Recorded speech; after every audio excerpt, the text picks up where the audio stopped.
Dito ako ngayon sa Sangre Grande sa bahay ng ating mabait na kababayan na mag-asawang doktor at doktora na si Dr. Roxanne Tantuco and si Dr. Andrew Tantuco. Ito yung bahay nila, oh. Parang bahay ng ano yung sa fairy tale. Ayan, si Mahal na Ina. Ganda. Ito yung ano niya, living room, holy corner. Yan. Kasi Roman Catholic sila. Yan yung main door nila. Yung isang room nila. Ang laki-laki ng bahay na to. Yan, oh. Yan yung living room. Gaganda. Yan. And yan yung living room nila dito. So, ito yung ano nila, yung entrance door. So, yun sa labas nila yun. Ganyan. Ang ganda dito. Ganda. Ayan, si Lady Grace. So, ayun. Si Doc. And, ayun yung sasakyan nila. And, ito yung, dining room. Tapos, ayan, nagka-ready na yung nila. Christmas tree for coming Christmas season. Yan. Ganda. Okay, ganda. Ganda ng buhay. At kay ganda.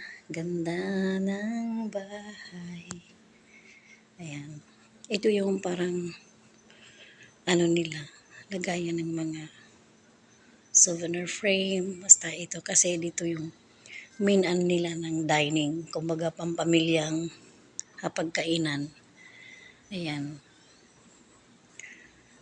Ang living room na yan is for yung gusto kayong nag-uusap kayo, yung may mga conference kayo, yan ang living room na yan. Tapos ito yung living room na gusto kong entertainment. Yan. Living room entertainment. Tapos ito yung kusina nila. Nakaka-proud. Ayan. Ayan. Tapos yung nila dito, garage na dito maglaba, dito yung mga gamit-gamit nila, kumbaga nagiging storage din. Ayan.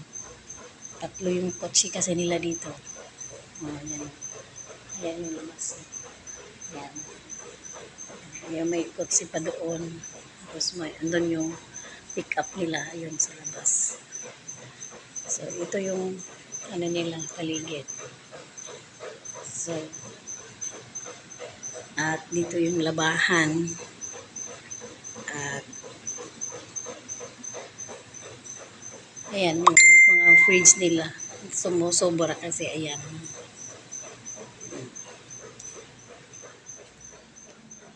Ayan yung nila. Corner ng mga kagamitan. So, sa taas meron ding Ayan. Yung shoes na yan yung ko sa kanya. Hingin. Kasi pinapapili niya ako kanina. So, bago tayo pupunta sa second floor, ipapakita ko sa inyo yung nila. Yung sa likuran, may swimming pool. May sila dito. Ayan. May tambayan din dito. May hapagkainan din kung may sila. Magpa-party. Maraming tao. Dito sa loob yung may parrot sila. Maraming aso. Ayan. Ayan yung swimming pool. Ayan. Marami silang aso dito kasi ninakawan na sila dito nilooban. Ayan. Ang ganda. Ganda ng nila. Swimming pool. Sarap maligo kaya lang grabe ang init. Pagbalik ko sa Pilipinas, lalo akong magiging negra. Yan. Oh. Ayan, doggy nila. Ay! Doggy, doggy! Ay! Ay! I don't want to come. I was afraid.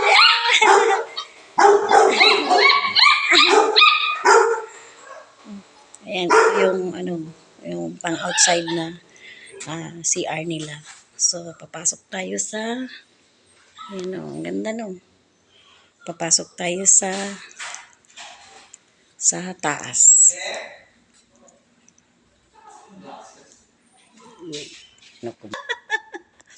So, continue tayo. Kasi, ayan o, may sila, yung mga collections corner. Ayan. 'Di ba? Ang ganda. Yung mga furniture ni Doc ay mga hardwood. Tapos may mga curving. Ayan. So, may mga ganyan din siya. May entertainment dito. Ayan. Ito yung entertainment na living room niya. So, papasok na tayo sa second floor. Ayan.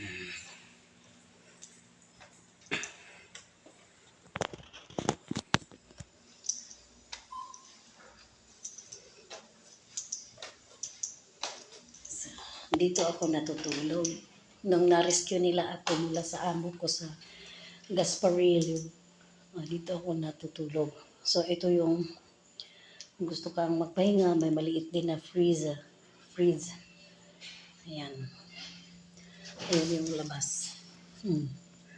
Ayan, doon ang nila. Doon. So, dito yung ito yung isang room. Ayan. Room ng isang anak niya. Ayan. Diba? Ang gaganda. Kasi dalawa lang ang anak ni doktor at doktora. Puro babae. Tapos twin pa.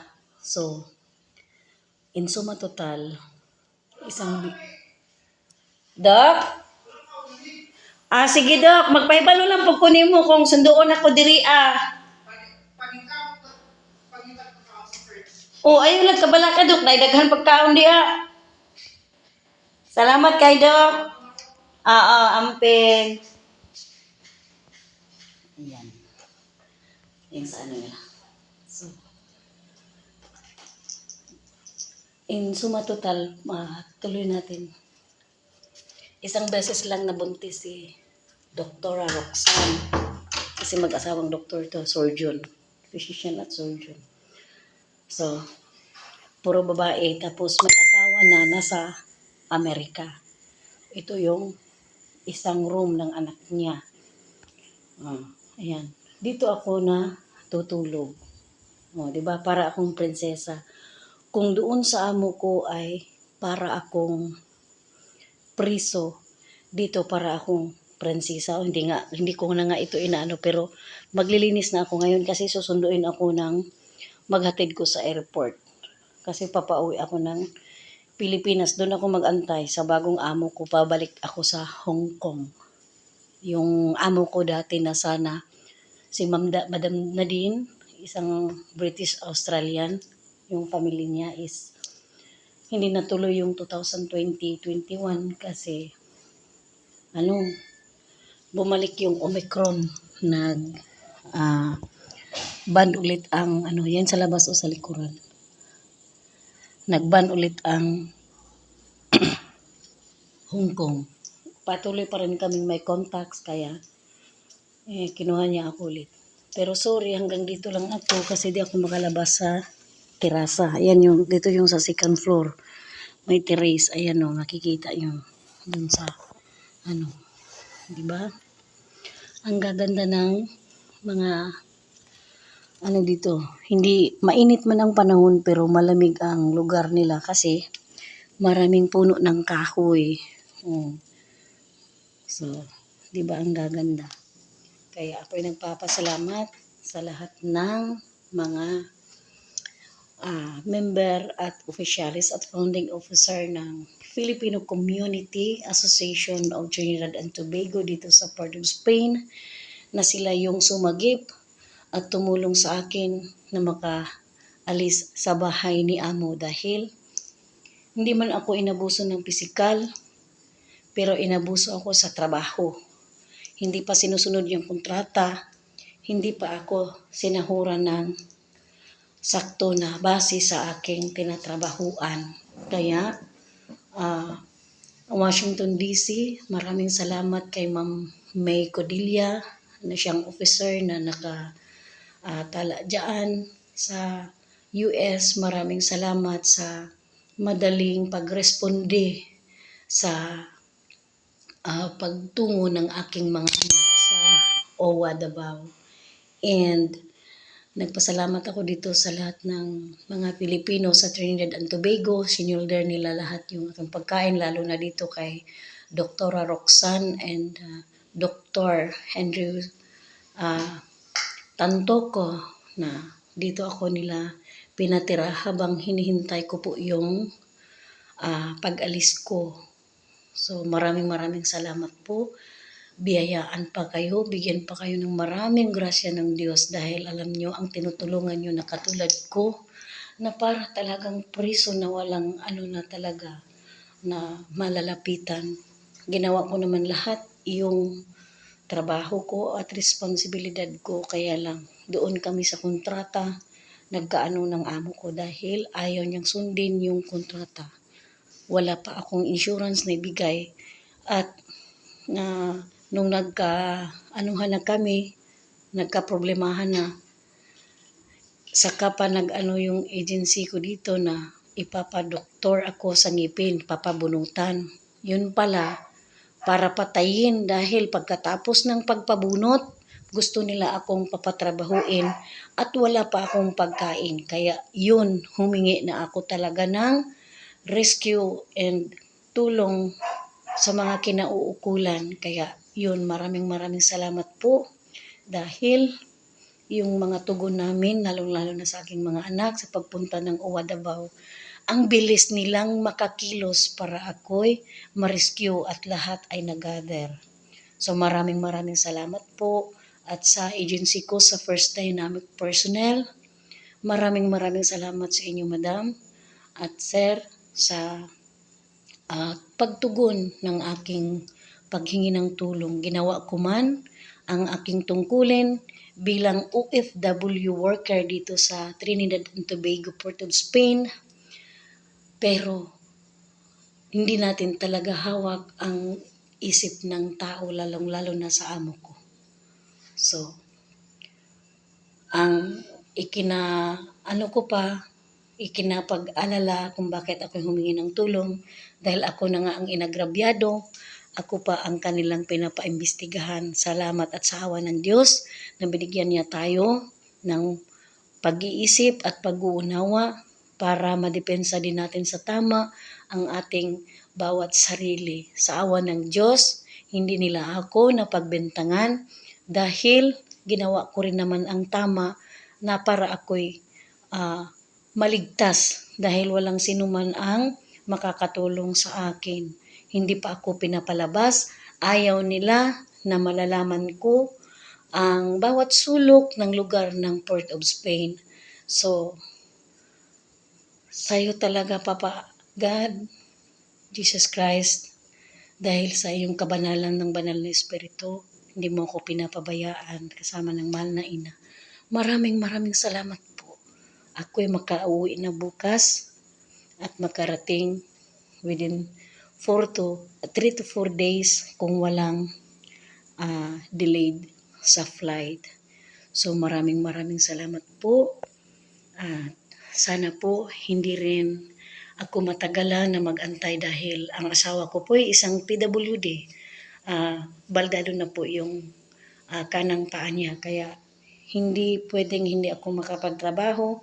At sa pagtatrabaho abroad, doon ako kumukuha ng pag-asa para makatapos ang aking anak na nag-aaral at magkaroon kami ng sariling bahay at stable na pamumuhay. Hindi man ako nangangarap na magiging isang milyonaryo, pero ang pinapangarap ko ay may permanenteng panghanap buhay at permanenteng bahay na walang sinuman na makapagpaalis sa amin. At makapagtapos din yung anak ko na siyang inaasahan ko na makapagtapos talaga siya. Dahil swerte man ako sa lahat sa kanila, kaya lang di pwedeng hindi tayo kumilos para sa ating pamilya. Kaya maraming salamat po. See you Philippines, and thank you very much Trinidad and Tobago, Port of Spain, sa mga lahat ng Pilipino na nandito po. At sa lahat ng mga Pilipino, huwag kayong matakot, tumayo sa inyong karapatan, ipaglaban ang tama at panindigan ang tama. Huwag matakot dahil basta't marunong lang tayo tumawag sa may kapal, i-guide niya tayo palagi at di niya tayo pababayaan. Salamat po sa panunood. Ulit, thank you very much. Dr. Roxanne Tantuco and Dr. Andrew Tantuco. At sa lahat, na, lalo kay Ma'am Jane Sales, kay Ma'am Eloisa, yung mga Pinay na nandito na nakapag-asawa na, kay Attorney Carmel Philip, kay Sir Eric, sa lahat ng mga opisyal ng Filipino Community Association dito sa Trinidad and Tobago, Port of Spain. Ang Diyos na ang bahala magbigay sa inyo ng grasya sa inyong mga itinulong niyo sa akin. Wala man akong maibalik, pero ang dasal at pasasalamat ay aking inihatid sa Diyos Amang nasa langit, na kayo po sana ay bigyan ng magandang panghanap buhay sa araw-araw, grasya at magandang pangangatawan para sa tuloy-tuloy na pakikibaka at pagsisikap para sa bawat isang pamilya sa Pilipinas at sa inyong lahat. Dito lang po, maraming salamat po. God bless and mabuhay.